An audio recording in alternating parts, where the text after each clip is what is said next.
Hey everybody, it's PDubs. I went to Costco today and I checked out the Stern Jurassic Park Pinball Home Edition. And there's two questions that need to be asked. Number one, did it come home with me? And number two, why is it I felt like I had already owned this machine before?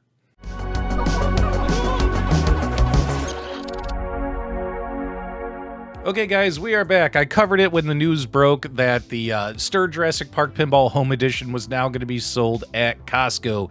Make sure you check out the link to that video in the description below. I went to Costco today, my local Costco, and they did have one on display as well as a brand new one in box. Now, I want to tell you from an appearance point of view, I loved the artwork package on this thing, whether I was looking at the side art or whether I was looking at that back glass. I got to tell you, I thought it looked really, really cool for a Jurassic Park themed pinball machine.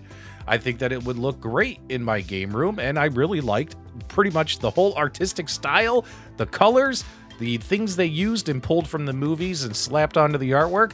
I think it looked personally, visually, really, really cool. Now, if you're not familiar with the Stern Jurassic Park Home Edition pinball, this is something that Stern does sell on their website directly, but for $6,000. It's supposed to be a cheaper, more affordable version for people to put in their homes. This is a particular unit that they're selling at Costco for. It's supposed to be $5,000, but pretty much all the Costcos have been selling it for $4,800. That was the price tag as of today at my Costco. Obviously, this is not your Pro, Premium, or Limited Edition versions of the pinball machine, so it is missing some great features of those particular versions of the games. You do have the much smaller DMD LCD screen. You do get up to 3-ball multi-ball. You get the ability where there's a T-Rex on the table and he'll spit out the ball, which is pretty cool. There's also, a few ramps, there's pop bumpers, there's drop targets, there's different paths and orbits you can take around the playfield. All in all, it's set up pretty cool for some fast and fun gameplay. There's a captive ball to start up Stegosaurus mode. In fact, there's actually more modes built into this game than I thought there would be after doing a little bit more research and looking into it. And keep in mind, too, I've never played one of their home edition pinballs before. So now it's time for me to actually try out and play this thing. And I was trying to keep in mind that there are a couple of improvements on this Costco version versus other versions we've seen in the past of this home edition pinball, such as the playfield's actually made out of wood. It's actually made out of plywood versus in the past, these home edition pinballs, one reason they're cheaper and more affordable is that the playfields were made out of MDF, which a lot of people didn't like. Another cool new feature added is the Insider Connected, so that way you can play the games, achieve all kinds of scores and achievements, leaderboards, things like that. Stuff that is available usually only on the Pro, Premium, and Limited Edition versions of Stern pinball machines. And so that's a big win in my opinion that you're able to do that now on these home edition pinball machines.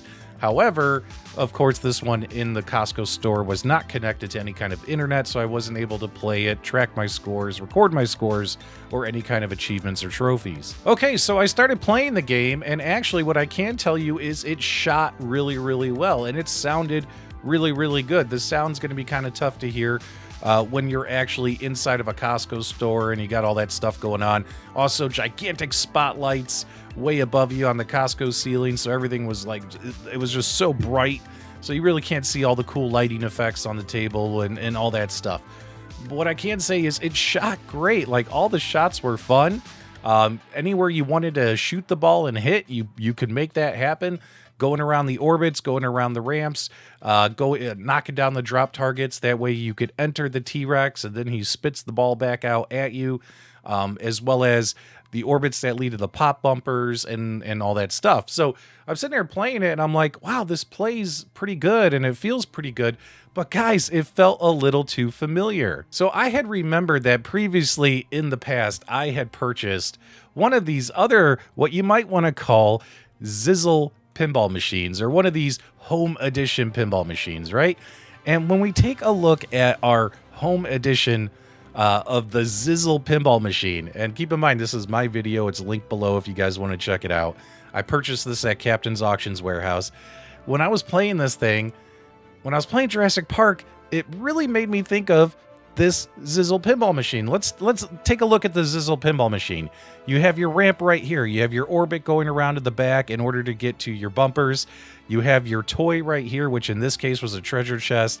You also have another ramp, the right ramp, which is kind of off center from the right edge as well, and it has this little wire ramp that will lead you back, wire rail that will lead you back to your flippers, right? And so like this whole playfield setup, right?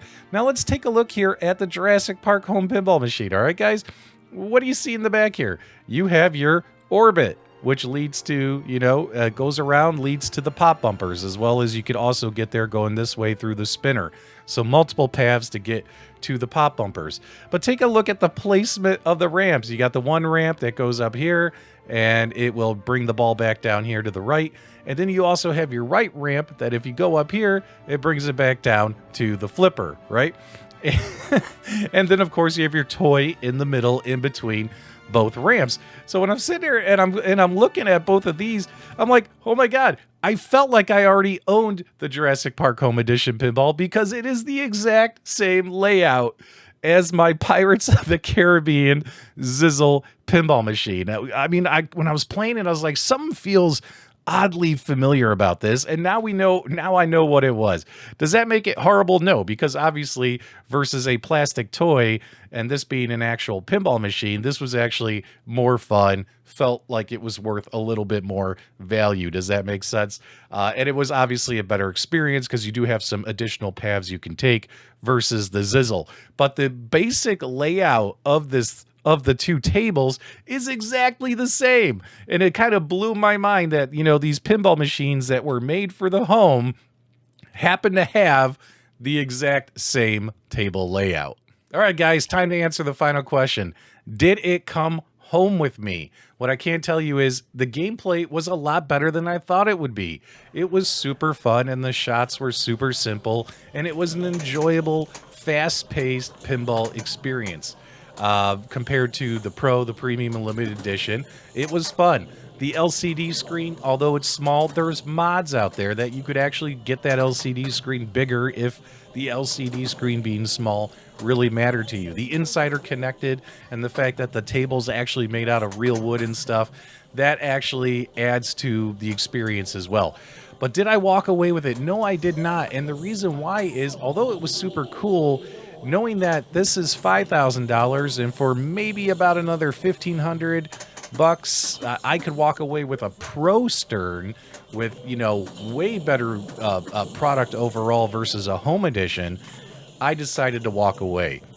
However, what I can say is if one of these happened to be at a Costco and I'm walking through the Costco and I see the Costco's got it knocked down to like $3,000 or less, I think that's the sweet spot for pricing for something like this, and I'll probably pick one up if I can find one marked down. But in the meantime, while these things are sitting at $4,800, it's a no for me, but I still think it's a pretty cool product from Stern Pinball. Definitely want to know what you guys think about my adventure today. Give me your thoughts, feedback, reactions below. If you enjoyed this video, give me a thumbs up on the way out. And as always, my dudes, thank you for subscribing.